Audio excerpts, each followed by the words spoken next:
Maka kita akan bahas ada 4 sifat Al-Quran atau maqasidul Quran. Yang pertama adalah Al-Quran ini menjadi nasihat yang terbaik dari sisi Allah Subhanahu wa ta'ala. Mengapa menjadi nasihat yang terbaik dari sisi Allah Subhanahu wa ta'ala? Karena ia mengumpulkan antar targhib wa tarhib, mendorong seseorang untuk melakukan perbuatan yang terbaik dan meninggalkan perbuatan buruk. Oleh karena itu Allah Subhanahu wa ta'ala berfirman, hadza bayanul linnas, inilah penjelasan bagi manusia, wa hudaw wa mau'izatul lil muttaqin. Ali Imran ayat 138. Ini adalah penjelasan bagi manusia dan petunjuk dan nasihat bagi khusus bagi orang mukmin. Nah, itu sifat tujuan yang pertama. Tujuan yang kedua adalah Al-Quranul Karim huwa syifa, obat. Kalau beda pengucapan syifa dan dawa. Kalau dawa itu terkadang obat itu terambil dari yang bersumber dari bumi. Contohnya madu. Kalau madu itu disebut syifa. Tetapi kalau syifa itu adalah sesuatu obat yang datangnya dari langit. Karena yang diobati adalah amradul qulub. Ma makna amradul qulub? Penyakit hati. Apa saja penyakit hati itu? Syubhat. Sesuatu yang samar-samar, baik tentang akidah, amal-amal, lain sebagainya. Wasyukuk, dan keraguan terhadap Al-Quran, keraguan terhadap yang gaib, keraguan tentang kematian, alam barzah, yaumul qiyamah, surga dan neraka. Kadang masih ada keraguan dalam diri kita. Bahkan kita ragu kalau Allah mengatakan siapa yang membaca 1 huruf dia akan mendapatkan 10 kebaikan. Jangan kita menjadi orang yang ragu. Makanya la raiba fi. Kemudian an-nifaq, obat daripada kemunafikan. Apa pun munafik itu? Mengatakan, mengucapkan, melakukan sesuatu yang tidak sesuai dengan keyakinannya, yang nampak tidak sesuai dengan apa yang dia yakini. Wal kufur. Oleh karena itu Allah Subhanahu wa ta'ala berfirman yang menegaskan wa nunazzilu minal Quran. Allah telah menurunkan Al-Quran, semuanya ayat-ayatnya. Ma huwa syifa, dia adalah obat. Wa rahmatul lil mu'minin, dan rahmat bagi orang-orang mukmin. Wa la yaziduz zalimina illa khasara. Al-Isra ayat 82. Itu fungsi yang kedua. Fungsi yang ketiga, hadin ilal haqqi wal yakin was siratal mustaqim. Dia adalah petunjuk, dia adalah cahaya, dia adalah pedoman kepada hak, keyakinan, kepada jalan siratal mustaqim.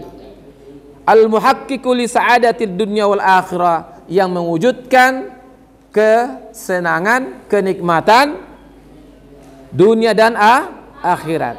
Kalau kita mau sukses bahagia dunia dan akhirat, jadikan Al-Quran sebagai petunjuk. Allah Subhanahu wa ta'ala berfirman, Qul huwa lilladzina amanu hudaw wa shifa. Qul, katakanlah, huwa lilladzina amanu, dia adalah petunjuk dan syifa bagi orang-orang mukmin. Kalau mau itu nasihat semua manusia, tetapi kalau mengucapkan huda, syifa, hanya kepada orang yang meyakininya, yaitu orang-orang mukmin. Masya Allah. Fungsi yang keempat, warahmatul lil mu'minin khassah. Dia menjadi rahmat khusus bagi orang-orang yang beriman. Nah, rahmat orang-orang yang beriman. Ya. Apa itu rahmat?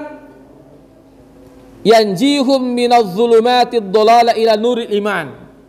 Rahmat adalah yang mengantarkan, mengeluarkan dari mana?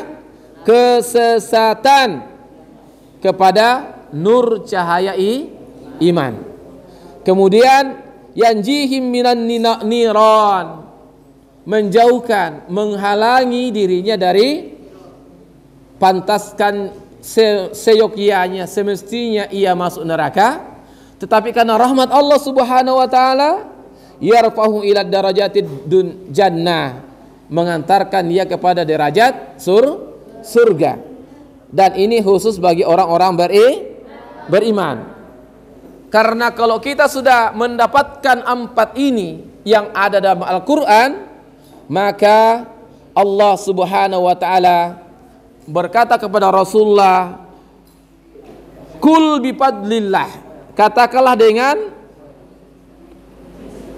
fal liyafrahu bifadlillah, hendaknya kita, Rasulullah mengatakan, wahai Rasulullah, wahai kaum muslimin, hendaknya kalian bergembira, senang dengan keutamaan dan rahmat Allah yang diberikan kepada kalian.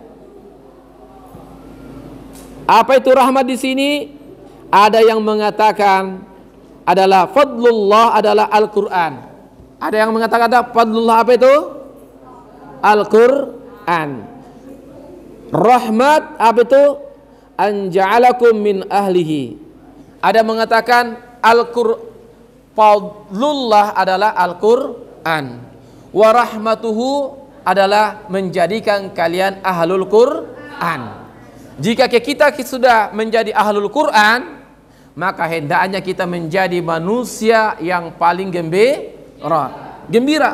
Karena apa? Kata Allah mengatakan, wa khairu mimma yajma'un. Karena kalau Allah sudah mengangkat kita menjadi ahlullah, menguasai Al-Quran, maka kita telah memiliki yang lebih baik daripada yang dikumpulkan manusia. Ya. Ada juga mengatakan, Mujahid mengatakan, fadlullah adalah iman, rahmatnya adalah Al-Quran. Masya Allah. Kalau sudah ada iman dan Al-Quran, hendaknya kita bergembira. Nah, oleh karena itu dikatakan di sini bahwasanya man hadallah, barang siapa yang Allah telah berikan petunjuk kepadanya, wa ilmuhul Quran, dan telah memiliki ilmu membaca, ilmu memahami Al-Quran, summa syakal faqah, kemudian justru dia mengeluh, kataballahu faqra bainal ainihi ila yaumil qiyamah, maka dia akan tercatat menjadi orang yang fakir, merasa kurang terus sampai hari kiamat. Kemudian summa tala kul bifadlillah wa birahmatihi fabidzalika falyafrahu huwa khairum mimma yajma'u. Kul, katakanlah, bifadlillah, dengan Al-Quran, dengan iman, wa birahmatihi, menjadi ahlul Quran, fabidzalika falyafrahu, hendaknya kita senang. Karena apa? Huwa khairum mimma yajma'un. Karena ketika sudah ada iman, Al-Quran menjadi ahlinya, maka kita sudah dianugerahkan suatu pemberian dari Allah Subhanahu wa taala yang lebih baik daripada yang dikumpulkan manusia. Coba angkat tangan yang telah gembira.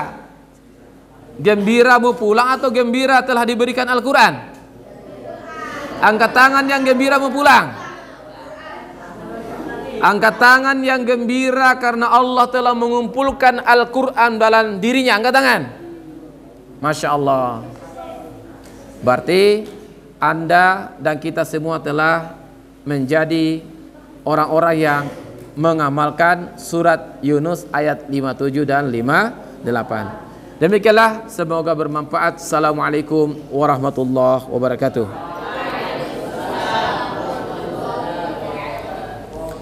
Ayat wirid.